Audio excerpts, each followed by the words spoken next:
Excuse me, I'll close the door.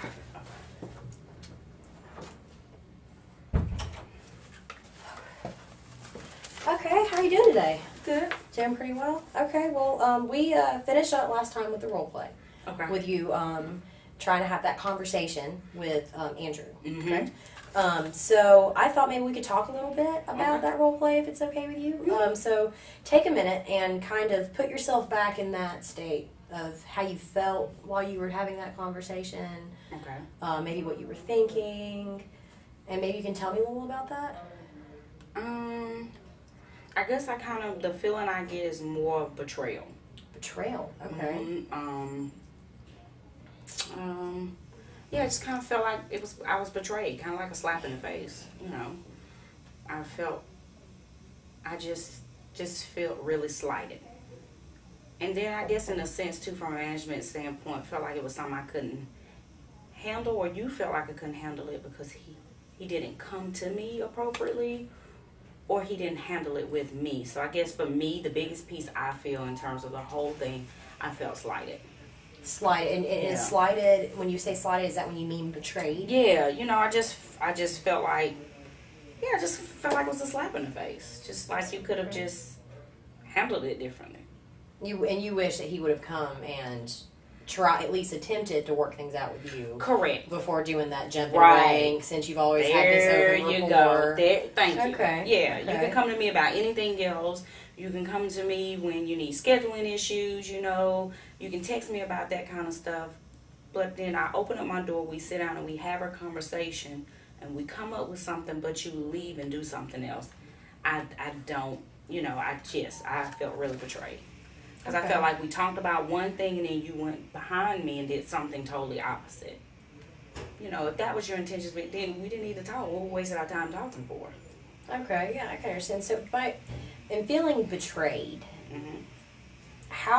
what would be an ideal what would have been an ideal situation? Like, if that could have gone exactly how you would have liked it to, how do you think that would have looked? What would have happened? You know, we would have talked about it. What we talked about, and then you would have went home. I told you I feel like there's a chain of command, and I told you, talk to our DM. You sit down, jot down your thoughts, of what you feel as far as the whole situation, and get some feedback from her. Okay. Because that to me would have been the next person up to get involved. When you go to HR, you step above all those people, and you don't give them the opportunity to have dealt with it at that level. And that's what we originally talked about. So, I'm thinking, okay, you're going to go home, email her, maybe she comes in, will come in and sit down with both of us together. So as a three, that we can come to something that mutually works for everybody. It may not be what you're looking for, it may not be what I'm looking for, but if we sit down, put it all on the table and say, here, this is our options, this is what we can do. And then maybe set some goals from that point of how to get to where you want to be, or how we can help you get to that point. Okay, so what I'm hearing you say is that if you had felt included in the problem solving, that the issue you have now probably wouldn't even exist. Basically. Other than, some of the other issues that you've, but at least to the problem of working on the issues together. There you go. That wouldn't instead of just assuming you can go to HR and they just solve it. HR doesn't solve it. They're going to still sit down and do the same thing.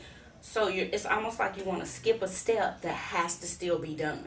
At the end of the day, I'm still your immediate supervisor. We still have to come up with a plan because we work together. HR don't work with us. That's right. We work together. So, and that's why I said I don't take it as personal in the sense that I know I have to separate my work, but I still am a human being. And I think sometimes people forget that when you're a man. I still have feelings too. And my feelings got hurt because I'm figuring we're going to work on something. Here's our game plan, and you walk away and you do something else. Yeah, you go to a whole nother direction. And then you don't even include me, and it's almost like a side swipe because you send it to me through text. Who sends their supervisor at 10 o'clock, 10:40 at night, you send me a text and say, oh, by the way, I called HR on that, what we talked about today. It almost sounds like he was trying to kind of get a rise out of you about there something. You go. Yeah, it almost reminded me of two and girls being petty. That was the same impression I got. That was almost petty. How do we sit down and you have a conversation like adults And instead of you dealing with it right then and there and really saying how you felt, period, we lay it on the table and then you go behind my back and you do the total opposite. Yeah. And then it's like, oh, by the way, this is what I did. Ha ha ha. As if you're trying to get at me. That's the way it sounds kind of like. It came off really, did this. It came off, and that's to. why I said I didn't take it as personal. And once I really sat down and worked through some of my thoughts and my feelings about it, I realized that was the immaturity in him. Okay. So, I still understand that he's in his early 20s. And though I may see it like that, doesn't mean he does. That's why I'm a manager and I'm at the level I am, is because I'm able to look at things from all different angles. I can't just look at it from my feelings. That's great. I mean, that's great that you recognize that despite that his behavior is not necessarily excusable, that he is young, right? That he is immature, and that there's a learning curve in any job, especially a job where you're dealing with customer service and you're dealing with managers and all this stuff. So that's excellent. So after I watched you with the role play, I mean, it seems like that could be a conversation you could probably have with him. You were very calm. You were very collected. You didn't get flustered. Right. You didn't get angry. And so, I mean, do you think that you could have that kind of sit down with him and that would it have any effect? You know what? I think I'm comfortable having it with you. But I think that youngness in him and that immaturity and that cockiness almost worries me with him. Not so much worried about myself, worried about him. And if he kind of, I don't know, comes off the wrong way, what I might say. You're ready to lose your cool. Like, you're ready to lose that cool. Yeah, you know, we're talking through it, and I feel like, we're mature, but I feel like I tried that already with you. That didn't work. Mm-hmm. So I was like, why would I even want to go there again? Why keep talking about the same thing? Clearly, you don't want to talk to me. Okay. You went the opposite route, so I don't want to force something. You know what I'm saying? That I get a rise out of myself, and then I step out of my professional comfort zone. You know, I'm just like, you know what, I'm not saying I'm done with it in that sense. I'm done with that particular issue. Okay, well that kind of leads into my next question is, what would be your ultimate goal if, you know, in resolving the situation, because you obviously still have some ill feelings towards him regarding it.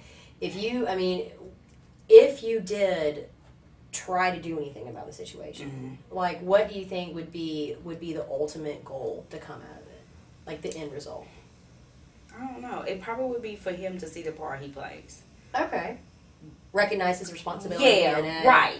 You know, maybe even an apology. Yeah, you know, just recognize that it was messed up. Okay. You know, I want to say the effed up word, but you know, that was just messed up. Recognize that. Mm-hmm. Take your employee hat off. I'm taking my manager hat. At the end of the day, it was just disrespectful, and it was just all the way around. It just wasn't cool. Well, what steps do you think you would have to take to reach that to get that kind of rapport back with him? You know what? I honestly think that right now with me and him, it probably won't be, because I realize I have to definitely keep that separate. Okay. Definitely keep the business piece separate with him because of that immaturity in him. Not me, because I can see the difference. See, I can still care about you at a distance, and if you come to me, and even though I'm mad, if he came and he requested something, I wouldn't deny him. He doesn't. So for me, I got to keep that boundary there. Okay, so I have to keep that boundary. So maybe what you've kind of learned from our discussion is that he is young, and he is making immature mistakes, and he is on that learning curve. And so maybe your job right now is just kind of step back and let him learn. Yeah. And just say, I'm gonna let this go I'm gonna let this thing go, exactly. and I'm just gonna hope that things will be better for me. Exactly. Okay. Exactly. I just think that you have to allow a person to go through. You have to. In order for them to learn, I have to let him feel his way. So at this point, there's nothing for me. I tried the talking piece. At this point, I have to deal with you from a corporate standpoint. Okay. Which right now, my next move is to write you up. So you're saying I already got the you're gonna put your supervisor hat on. My supervisor hat, and I'm just gonna stick with that. You're just gonna stick with that. Okay. Well, that sounds like a pretty good plan. We'll draw boundary lines because you clearly cannot do both, and understand that at the end of the day, you have a job, I have a job. I still have to hold you accountable for that job. Okay. And if you don't want to respect the process or my authority, then that's fine. Okay. Then I'll allow that to be exactly where that line stays. So you're saying that even in the event that this turns sour or gets worse, that your plan to deal with, with him not stepping up to the plate and doing what he's supposed to, continuing with the insubordination, the rudeness, things like that. I mean, if it just gets worse and nothing gets better, how are you gonna handle that? Just deal with it from an HR standpoint. HR standpoint, I'll go do just HR. follow policies? Policy. I Okay. document everything. Every time you're late, I document it. And I just Okay. going through, I'm waiting on HR now. I had to send over my info. Done. Right up. Not going to keep talking about it. So you feel pretty resolved on this. Like you've I am. I've made a decision. I've decided that I've done what I can in this area. I'm going to put my supervisor hat on and I'm going to be professional. Yep. Well, it sounds like a good place to be. That's, just sometimes you got to get all right with it. The Yeah. only person I can change Yes. is myself. You just have to know That's that. That's a great place to be. It's very Yeah. self-aware. You can Yeah. only really, truly control your actions. Exactly. And there's no point in me allowing myself to keep, going there. If he's not there, then what am I forcing it for? I can't. Well, that must take some stress off you just to kind of go, you know what? If he messes up, I'll deal with it like I'm supposed to, but it's not my problem anymore. Yep. It takes a whole lot. You know, it takes a lot to let go. So yeah, I'm it proud. does. I'm And proud when that you you're care able to about kinda people and step you back. feel like you want to see the best in them, but they have to see their own best. I cannot. Absolutely. I can't. I just can't do it. I have so many other employees. I can't keep investing that kind of energy into one person who doesn't see. I need a return on my investment at the end of the day. There you So go. I'm gonna keep giving. No. Well, I know. commend you for recognizing I- that you just kind of need to let this one go. I think that's great. Yeah. So, looking back over our past 3 sessions together, I mean, kind of how have you felt about our conversations? Is there anything particular that stands out to you? You know what? Just the ease of being able to go through the things. Okay. And like you said, getting to the place I am now is because I'm able to come in, talk about it. Let's just break it down, get through it, and realize that, at the end of all of this, the only person that could really change anything was me change my part, and this person has to change their part. So I just walk away And and let just go that responsibility for his yeah. actions. I Absolutely. feel That's great. I got That's everything great. off my chest. I feel more relaxed about it. Good. I'm So, glad yeah. to hear it. Well, is there anything else that you want to talk about in our wrap up of our last session? No, I'm good. Okay, excellent. Well, please, let me know in the future if you have any more issues with work Okay. or anything else. And Sure. I've enjoyed our time. All right. Thank you.